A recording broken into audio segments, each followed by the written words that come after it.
आजकल हर कोई सिर्फ उन म्यूचुअल फंड्स को खरीद रहा है जिन्होंने पिछले 2-3 सालों में बहुत अच्छे रिटर्न्स दिए हैं।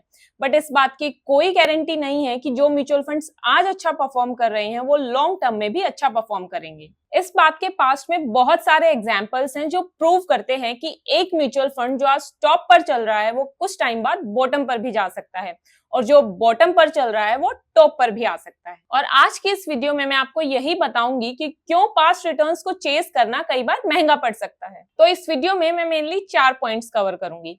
सबसे पहले पॉइंट में मैं ये शो करूंगी कि कैसे लोग पास्ट रिटर्न्स के पीछे भाग रहे हैं। दूसरे पॉइंट पे हम कुछ एग्जांपल्स देखेंगे जिससे हमें पता चलेगा कि क्यों पास्ट रिटर्न्स के पीछे नहीं भागना चाहिए। तीसरे पॉइंट में हम देखेंगे कि रिटर्न्स को देखने की बेटर अप्रोच क्या है। और लास्ट पॉइंट पे हम देखेंगे कि रिटर्न्स के अलावा हमें और कौन से पॉइंट्स को कंसिडर करना है एक म्यूचुअल फंड को सिलेक्ट करते टाइम। तो शुरू करते हैं फर्स्ट पॉइंट से, जिसमें हम देखेंगे कि कैसे लोग पास्ट रिटर्न्स के पीछे भाग रहे हैं। देखो, पिछले कुछ टाइम में ये देखा गया है कि जिन फंड्स ने पिछले 3 सालों में सबसे अच्छे रिटर्न्स दिए हैं उन फंड्स का इनफ्लो सबसे बढ़िया रहा है। अगर लार्ज कैप कैटेगरी की बात करूं तो पिछले 3 साल के जो टॉप 3 फंड्स हैं उनका इनफ्लो दिसंबर 2023 से मई 2024 के बीच पूरी लार्ज कैप कैटेगरी के टोटल इनफ्लो का 74% रहा है। मतलब अगर लार्ज कैप कैटेगरी का टोटल इनफ्लो 100 पॉइंट से बढ़ा तो 74 पॉइंट सिर्फ इन 3 फंड्स की वजह से बढ़ा है। ऐसे ही मिड कैप कैटेगरी की बात करूं तो इसमें भी पिछले 3 साल के जो टॉप 4 फंड्स रहे हैं उनका कंट्रीब्यूशन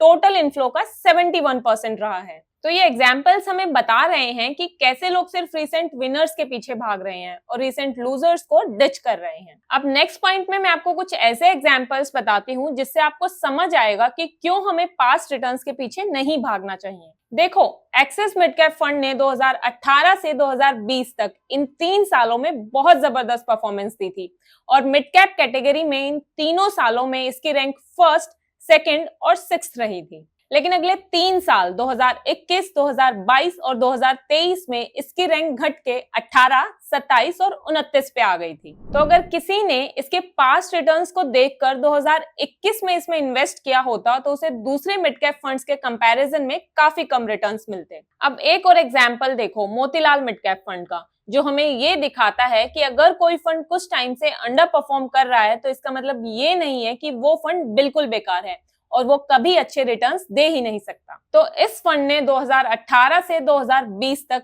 बिल्कुल पुअरली परफॉर्म किया था, लेकिन 2021 में इसकी सेकंड रैंक थी, 2022 में थर्ड और 2023 में फर्स्ट। तो इन दोनों एग्जाम्पल से हमें ये पता चलता है कि एक म्यूचुअल फंड किसी पीरियड में अगर आउट परफॉर्म कर रहा है तो अगले पीरियड में वो अंडर परफॉर्म भी कर सकता है, और जो फंड अंडर परफॉर्म कर रहा है वो आउट परफॉर्म कर सकता है। तो हमारा जो ये बिलीफ है कि एक म्यूचुअल फंड अपनी पास्ट सक्सेस को कंटिन्यू रखेगा, ये हमेशा सच नहीं होता। अब नेक्स्ट पॉइंट में क्वेश्चन ये आता है कि आखिर ऐसा क्यों होता है कि एक म्यूचुअल फंड जो पिछले 2-3 साल से अच्छा परफॉर्म कर रहा था वो एकदम से बेकार परफॉर्म करने लग जाता है। तो भाई इसका रीजन है फंड का इन्वेस्टिंग स्टाइल। देखो, हर फंड का अपना एक इन्वेस्टिंग स्टाइल होता है और वो इन्वेस्टिंग स्टाइल मार्केट के अलग अलग फेसेस में अलग अलग तरीके से काम करता है। जैसे मान लो कोई फंड है जो कि मोमेंटम स्टाइल को फॉलो करता है, तो उस फंड के रिटर्न्स बुलिश फेज में बहुत अच्छे मिलेंगे क्योंकि इस फेज में मोमेंटम स्टाइल अच्छा काम करता है। लेकिन बियर फेज में इस फंड के रिटर्न्स उतने अच्छे नहीं होंगे क्योंकि बियर फेज में वैल्यू स्टाइल ऑफ इन्वेस्टिंग काम करता है। जैसे अगर मैं पिछले 7 सालों की हिस्ट्री दिखाऊं तो 2018 में क्वालिटी स्टाइल ने सबसे बढ़िया रिटर्न्स दिए थे। फिर 2019 में ग्लोबल टॉप पर रहा और क्वालिटी नंबर 4 पर चला गया। फिर 2020 में क्वालिटी फिर से टॉप पर आया। उसके बाद 2021, 2022 और 2023 में वैल्यू स्टाइल ऑफ इन्वेस्टिंग ने टॉप किया, जो कि 2018 से 2020 तक लास्ट पर चल रहा था। तो हर फेज में एक अलग इन्वेस्टिंग स्टाइल काम करता है और इसी वजह से वो म्यूचुअल फंड्स जो पिछले कुछ टाइम से अच्छे रिटर्न्स दे रहे थे वो भी बेकार रिटर्न्स देने लग जाते हैं। अब हमारे अगले पॉइंट में हम ये देखेंगे कि रिटर्न्स को देखने की सही अप्रोच क्या होनी चाहिए। देखो, हम फंड्स को चूज करते टाइम ज्यादातर उसके पॉइंट टू पॉइंट रिटर्न्स या ट्रेलिंग रिटर्न्स को ही देखते हैं। कुछ हद तक इनको देखना सही है, बट ये एक कंप्लीट पिक्चर नहीं दिखाते। क्योंकि देखो, ट्रेलिंग रिटर्न्स क्या होता है, जैसे मान लो हम ये देख रहे हैं कि किसी फंड ने पिछले 3 साल में कितने रिटर्न्स दिए हैं, तो ट्रेलिंग रिटर्न्स हमें उन 3 सालों के ओवरऑल रिटर्न्स दिखाएगा। लेकिन हो सकता है उस फंड ने उस 3 साल में से किसी 6 महीने में तो बहुत बढ़िया रिटर्न्स दिए होंगे, बट जो बचा हुआ 2.5 साल का पीरियड है, हो सकता है उसमें खराब रिटर्न्स दिए हों। तो जो ये 6 महीने के बढ़िया रिटर्न्स होंगे, ये उस फंड की 2.5 साल की खराब परफॉर्मेंस को छुपा लेंगे और आपको ओवरऑल रिटर्न्स अच्छे दिखेंगे। इसलिए अगर किसी फंड के ट्रेलिंग रिटर्न्स किसी दूसरे फंड से अच्छे दिख रहे हैं, तो इसका मतलब ये नहीं है कि उस फंड ने हमेशा ही दूसरे वाले फंड से बढ़िया परफॉर्म किया है।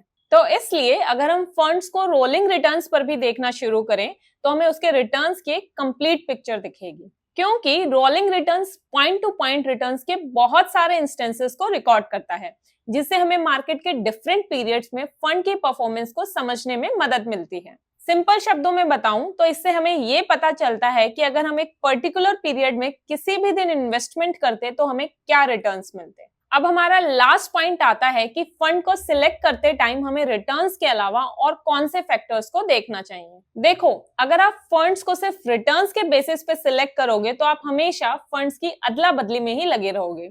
जो फंड्स ज्यादा रिटर्न्स देने लगेंगे उसी के पीछे भागते रहोगे। तो इसलिए आपको सिर्फ रिटर्न्स नहीं देखने, आपको ये भी देखना है कि वो फंड रिस्क कितना ले रहा है। क्या उसका रिस्क प्रोफाइल आपके रिस्क टॉलरेंस के साथ मैच हो रहा है कि नहीं। रिस्क को देखते टाइम आप उस फंड की volatility, downside capture ratio, beta और स्टैंडर्ड डेविएशन को चेक कर सकते हो। अब इसके अलावा 2 बोनस पॉइंट्स और भी हैं जो मैं आपको अपनी साइड से देना चाहूंगी। फर्स्ट पॉइंट, देखो, किसी भी फंड में इन्वेस्ट करने से पहले अपने माइंड में एक टारगेट बनाओ कि मुझे साल का इतना % रिटर्न चाहिए। जैसे आपने सोच लिया कि भाई मुझे 15% रिटर्न्स चाहिए, तो आपका फंड अगर 15% रिटर्न्स दे रहा है तो फिर उस फंड को दूसरों से कंपेयर मत करो, क्योंकि अगर दूसरा फंड इससे ज्यादा रिटर्न्स दे रहा होगा तो आप अपने फंड से डिससैटिस्फाइड हो जाओगे। हालांकि इस फंड ने आपका टारगेट अचीव कर दिया, फिर भी आप डिससैटिस्फाइड रहोगे। इसलिए दूसरों से मत कंपेयर करो और जब तक आपके टारगेट अचीव हो रहे हैं इसको होल्ड करो। दूसरा पॉइंट है कि अपने पोर्टफोलियो में अलग अलग स्टाइल वाले फंड्स को भी ऐड करो। जैसे क्रिकेट में आप सिर्फ फास्ट बॉलर्स को लेकर टीम नहीं बना सकते। हो सकता है कि आप कुछ मैचेस में तो बहुत बढ़िया परफॉर्म करो, पर अल्टीमेटली आपको स्पिनर्स की भी जरूरत पड़ेगी ही। इसलिए अपने पोर्टफोलियो में अलग अलग स्टाइल जैसे मोमेंटम, क्वालिटी, वैल्यू या ग्रोथ फंड्स को भी ऐड करो। इससे ये होगा कि आप आज के टॉप सेगमेंट को तो कैप्चर करोगे और अगर फ्यूचर में कुछ टर्न अराउंड होता है तो आपको उससे भी बेनिफिट होगा। तो ये थी मेरी आज की वीडियो, जिसमें मैंने ये डिस्कस किया कि हमें सिर्फ फंड्स के पास्ट रिटर्न्स के पीछे नहीं भागना चाहिए, बाकी सभी फैक्टर्स को कंसिडर करते हुए फिर किसी भी फंड को चूज करना चाहिए। अगर आपको ये वीडियो अच्छी लगी है तो इसे लाइक जरूर करें। Thank you so much for watching. मिलते हैं अगली वीडियो में।